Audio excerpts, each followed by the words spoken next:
So this is a model of the second temple, said to be placed over the location of the first temple. And it is the first temple where the Ark of the Covenant was kept. But what are the chances of finding that very spot today, 3,000 years later? Hello and welcome to another vlog by Danny the Digger, and this time I'm going up to the Temple Mount to look for where the Ark was placed and maybe hidden.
Cold yet sunny morning welcomes us. Not too many Jews are praying right now at the Western Wall Praying Plaza, but this is of course an echo of the period some 2,000 years ago when this wall supported the second temple. Now the Ark of the Covenant, which is the subject of this vlog, was already missing at the time that the second temple was built. It was known to be kept only in the Holy of Holies of the first temple, of the one that Solomon had built. What can we see, what can we say today about the place where it was kept?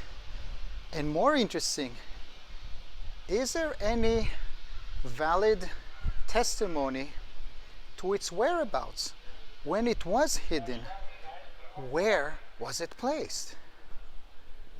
Today, the top of the Temple Mount is completely Muslimized. It is a sacred place for the Muslim world. In front of us is the Al-Aqsa Mosque, the big gathering place for Muslims, and it is named after the word Al-Aqsa, Kitzon, the farmost, as this place by Muslim tradition is claiming to be where Muhammad ascended to heaven to get the prayers of Islam. Yet around the main mosque and the Dome of the Rock, which we shall see later, are a lot of architectural fragments from previous periods, from previous buildings. At first they look like an ordinary Corinthian capital, but from which period are they? What buildings, what religion can they be related to? The answer is in the small details. Here is one small detail that could give you a hint. A fleur-de-lis. A fleur-de-lis was a symbol of the royal French family, and before it was a symbol of the Crusaders. So yes, this is one of several testimonies of the time that the Crusaders mastered Jerusalem and the Temple Mount. And if you are still skeptical, how about this part showing a cross that only its top part was chiseled off.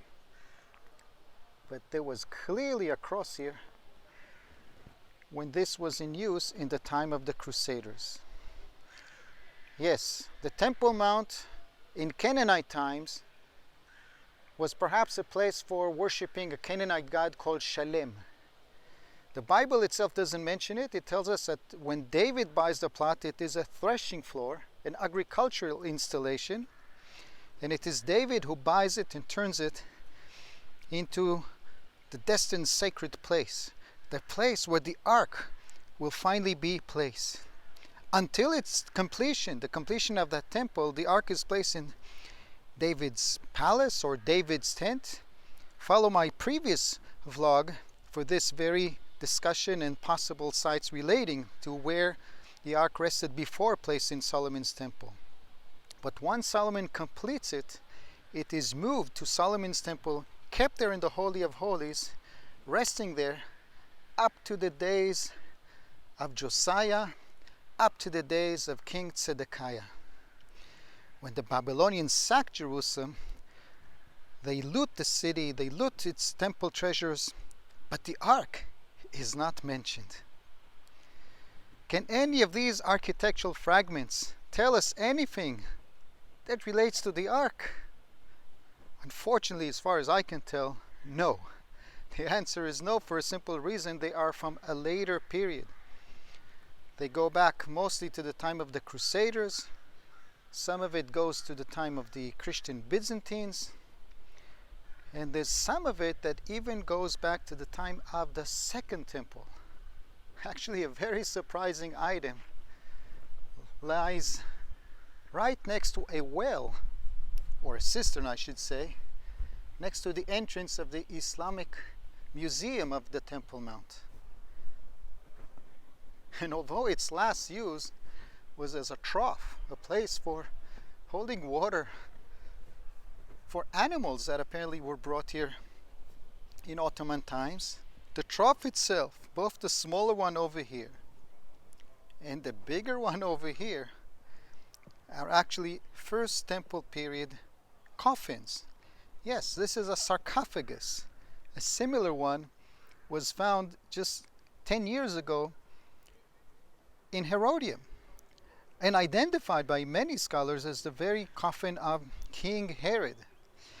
This coffin was found in the 19th century in the northern side of Jerusalem and is identified as maybe a coffin of one of the royal Syrian families that converted to Judaism and moved to Jerusalem. A less known chapter in the history of Jerusalem, but recorded by Josephus, about the Chadayib family, or Adiabne, who moved to Jerusalem and created a sepulcher, a big family mausoleum in today north of Damascus Gate. But we are here, at least now, on a different mission. I'm trying to track anything that could be related to the ark and its fate. Let's keep walking.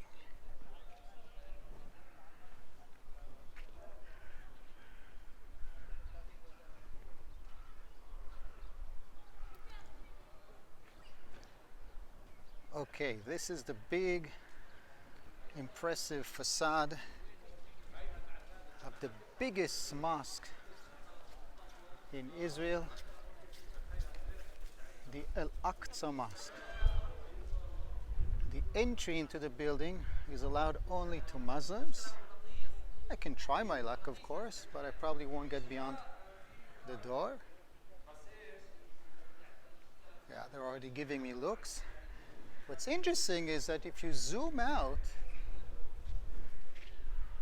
you see that the building has a very interesting architectural design, not so typical to Muslim architecture. There are actually clear architectural elements reflecting the time the Crusaders mastered the city. Yes, the niches above the main entrance may have been places where images of Jesus and Mary were placed, as this site was the headquarters of the Crusaders.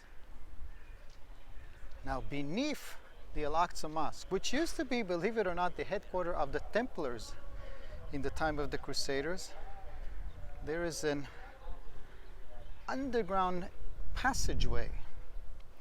This passageway is identified as one of the entries, or should I say the exit out of the Temple Mount some 2,000 years ago. Today, it leads to an underground mosque.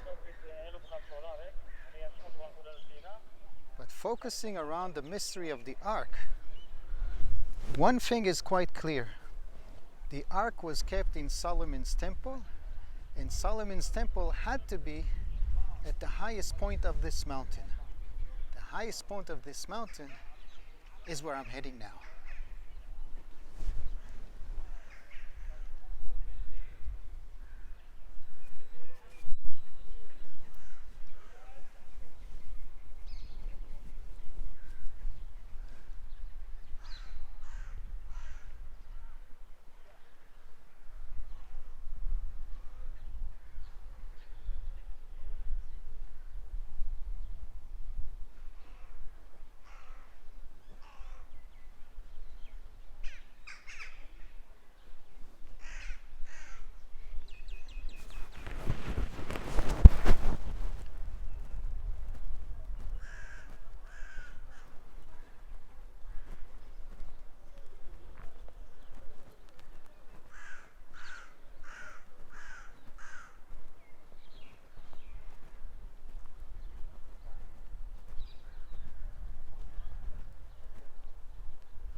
This is a magnificent piece of architecture.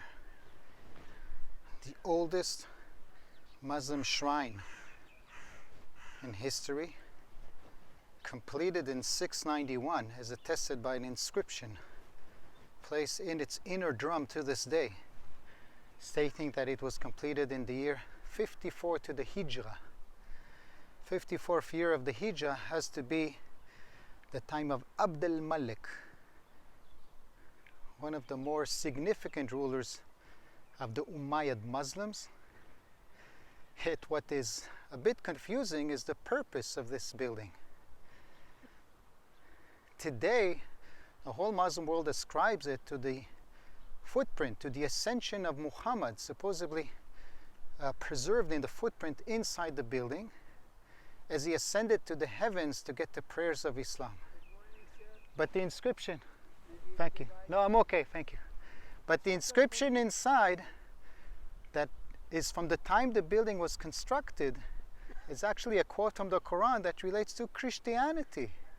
And it seems to be a manifestation of Jesus, Isa, in Islam, as a prophet, but not as a Messiah. So it seems that the Dome of the Rock was actually built to dialogue with the holiest Christian site there in the distance, the Church of the Holy Sepulchre. And indeed, the diameter of the Golden Dome of the Rock is the same diameter as the dome over the tomb of Jesus. So if this building was not relating originally to Muhammad's ascension to the heavens, what was it relating to? Well, I wrote a post on this on my website. There are very interesting historical testimonies to early Muslims actually relating this place to Suleiman al-Maqdas, Bayt al-Maqdas al-Suleiman. Meaning this building was originally built to commemorate Solomon's temple, which is another important argument in favor of the assumption that this is where Solomon's temple stood, and in its Holy of Holies is where the Ark was kept. Inside the dome today, there is a big kind of scarred rock from modifications and people chipping off pieces of it, eager to have it as souvenirs. Some scholars are trying to track in those scarred remains evidence that it was the Holy of Holies of Solomon's temple. I think that's a bit too far-fetched. But it had to be somewhere in this area. Entry today is allowed only to Muslims. Closest I can get you is to the door, perhaps.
is such a remarkable building, no doubt about it.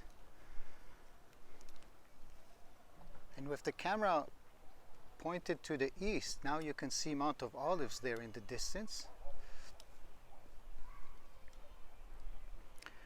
Yet there is one very interesting spot where that group of people is standing. I wonder if they are at that very spot for the same reason I'm going there.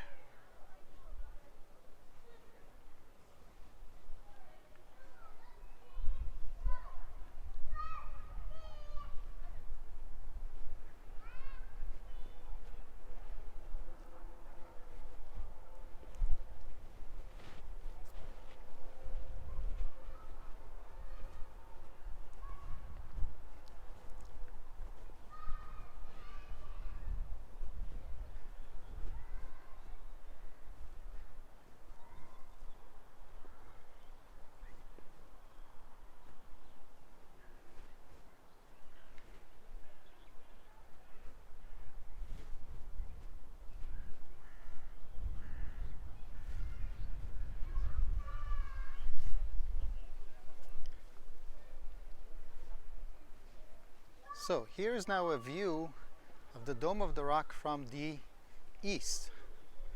And if we are to reconstruct the Jewish temple here, the Holy of Holies, if it is right beneath the Golden Dome, the rest of the building is stretched in our direction. The smaller dome building where I'm standing now, known today as the Dome of the Chain, has to be maybe the entryway or already maybe one of the outer courtyards. And this is the area somewhere around here where the Mishnah and other sources tell us of 4 outer courts: the courts of the monks, the courts of the women, and the court of the trees. And it is the court of the trees which is of interest, because the Mishnah tells us of a group of priests operating the court of trees when they see one stone taken out of position. One stone in the floor, like one of these. And one priest is intrigued by it and he wants to take a closer look, and his friend says, "No, don't do this, because the ark is hidden beneath it." And before you know it, the rock moves and the priest falls into it and dies. What is the Mishnah trying to say? Is the Mishnah preserving a memory that the Ark of the Covenant was hidden by the priests of Jerusalem before the arrival of the Babylonians somewhere beneath the Temple Mount? And if so, why don't we excavate here? Well, I hate to break the news, but archaeological research is simply not possible here. This site is under Israeli control perhaps, but it is a sacred place for the Muslim world. And since the 19th century, for more than 100 years, research cannot really be done here. The first and the last time that a survey was conducted here was in the 19th century by some British scholars. And since then, no real excavations were carried out here. The closest thing that we got to it is in 1999, when the Muslims did some renovation in the area behind me. And to this day, 2 archaeologists are leading a project of sifting the debris that was taken out in that building project. But the excavation of the platform here is simply not a possibility. And if the ark was ever hidden beneath this part of the Temple Mount, until we have a major political change here, it will simply not be possible. If the ark was not hidden here, however, where was it taken to? So follow me as I want to take you to a very interesting underground passage in Jerusalem, which local Jewish tradition ascribes to King Zedekiah. It says that King Zedekiah escaped through that passage as he was headed towards Jericho, fleeing for his life. Perhaps he was carrying the Ark of the Covenant with him?